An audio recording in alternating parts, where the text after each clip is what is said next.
যদি প্রয়োজন হয় রক্ত দিব, শহীদ হব, তবে করে হাসিনাকে বাংলার জমিনে রাজনীতি করার সুযোগ দেওয়া যাবে না, দেওয়া যাবে না ইনশাআল্লাহ।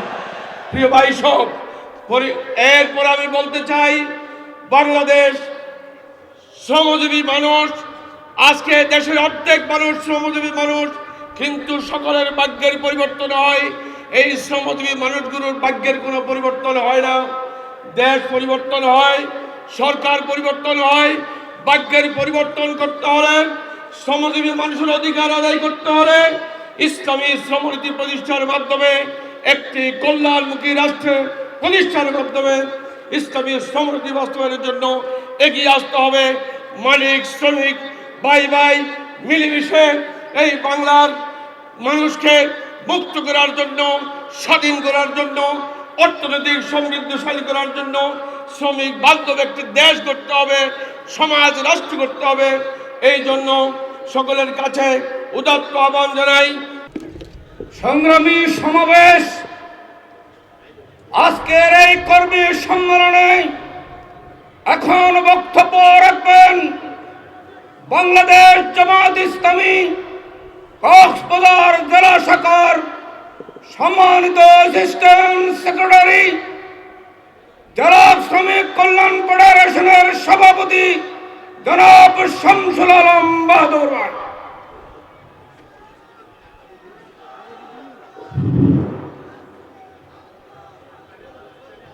আলহামদুলিল্লাহ, আলহামদুলিল্লাহ রাব্বিল আলামিন, আসসালাতু ওয়াসসালামু আলা সাইয়্যিদিল মুরসালিন ওয়া আলিহি ওয়া আসহাবিহি আজমাইন।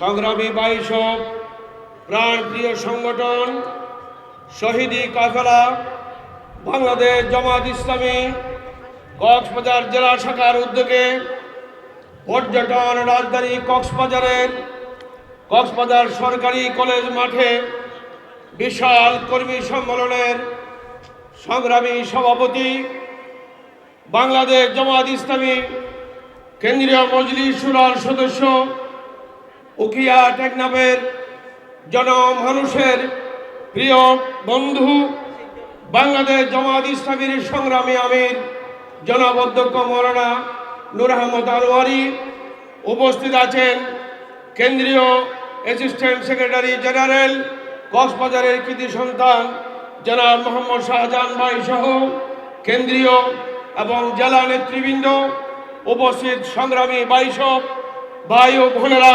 আসসালামু আলাইকুম ওয়া রাহমাতুল্লাহ।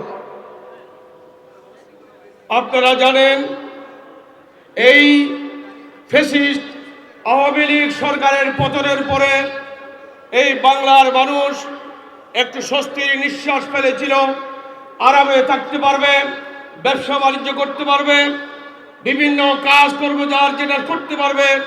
কিন্তু আমরা দেখি একটার পর একটা এই ফ্যাসিস্ট সরকারের চক্রান্তে বাংলাদেশটাকে আবার ধ্বংস করার পায়তারা শুরু করেছে। আমরা জানতে পেরেছি 136টা রিভলিউশন করার জন্য চেষ্টা করেছে আওয়ামী সরকার, সাবেক আওয়ামী সরকার। কিন্তু আমরা চাই না আবার এই বাংলাদেশে সেই খুনি হাসিনার ফ্যাসিস্ট সরকার, সেই আমলাতান্ত্রিক লোকগুলো আবার বাংলাদেশকে ধ্বংস করবে। এটা কি আপনারা চান? আবার বলেন, চান কিনা আপনারা? যদি না চাই তাহলে আমাদেরকে অগ্রণী ভূমিকা পালন করতে হবে। এই খুনি, ডাকাত, লুটেরা, দখলবাজ সেই ফ্যাসিস্ট খুনি আওয়ামী সরকার যাতে কোন প্রেতাত্মরাই বাংলার জমির মাথায় গজিয়ে উঠতে না পারে, এই জন্য সচেতন থাকতে হবে ইনশাআল্লাহ। যদি প্রয়োজন হয় রক্ত দিব, শহীদ হব, তবে করে হাসিনাকে বাংলার জমিনে রাজনীতি করার সুযোগ দেওয়া যাবে না, দেওয়া যাবে না ইনশাআল্লাহ। প্রিয় ভাই সব, এরপর আমি বলতে চাই, বাংলাদেশ শ্রমজীবী মানুষ, আজকে দেশের অর্ধেক মানুষ শ্রমজীবী মানুষ, কিন্তু সকলের ভাগ্যের পরিবর্তন হয়। এই শ্রমজীবী মানুষগুলোর ভাগ্যের কোনো পরিবর্তন হয় না। দেশ পরিবর্তন হয়, সরকার পরিবর্তন হয়। ভাগ্যের পরিবর্তন করতে হলে, শ্রমজীবী মানুষের অধিকার আদায় করতে হলে ইসলামী শ্রমনীতি প্রতিষ্ঠার মাধ্যমে একটি কল্যাণমুখী রাষ্ট্র প্রতিষ্ঠার মাধ্যমে ইসলামী শ্রমনীতি বাস্তবায়নের জন্য এগিয়ে আসতে হবে। মালিক শ্রমিক ভাই ভাই মিলেমিশে এই বাংলার মানুষকে মুক্ত করার জন্য, স্বাধীন করার জন্য, অর্থনৈতিক সমৃদ্ধশালী করার জন্য শ্রমিক বান্ধব একটি দেশ করতে হবে, সমাজ রাষ্ট্র করতে হবে। এই জন্য সকলের কাছে উদাত্ত আহ্বান জানাই, শ্রমজীবী মানুষ সহ এই বাংলার জমিনে একটি ইসলামী আদর্শ প্রতিষ্ঠার জন্য আমরা সংগ্রাম করতে চাই। আমরা দেখেছি শেখ মুজিবের শাসন, শেখ হাসিনার শাসন, এরপরে জিয়াউর রহমানের, খালেদা জিয়ার শাসন দেখেছি, কিন্তু আবার বাংলার মানুষ একটি দেশ, একটি স্বাধীন দেশ দেখতে চায়। সব মানুষের একটি আকাঙ্ক্ষা, সেটা হলো আমরা একটা নতুন বাংলাদেশ চাই। ডাক্তার শফিকুর রহমানের নেতৃত্বে, জামাত ইসলামীর নেতৃত্বে আগামীর বাংলাদেশ গঠন করতে চাই।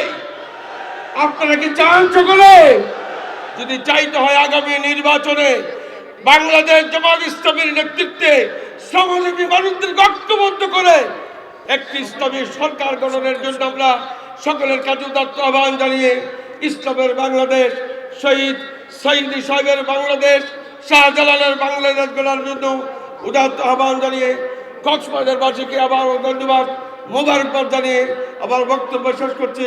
খুদা হাফেজ। বাংলাদেশ জিন্দাবাদ, বাংলাদেশ জামাত ইসলামী জিন্দাবাদ। আসসালামু আলাইকুম।